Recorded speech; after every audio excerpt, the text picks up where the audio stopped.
Tangina, nakakalungkot lang, no? Nakakalungkot lang din talaga, guys, na Satu ya pemberani. nawala na si Dogs, si Boss D sa ML. Pero ganoon naman kasi lagi yun eh. Kung saan maganda yung bigayan, dun yun eh. Tangina, dati, Wild Rift, hinight niya. Kaso nawala. Ito naman next, HOK guys. Hindi guys, kilala naman natin si Boss D. Siyempre, kung saan malaki magbigay. Siyempre, putang ina, pera-pera lang yan, boss.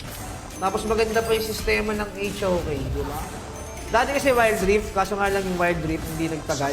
Hindi ko alam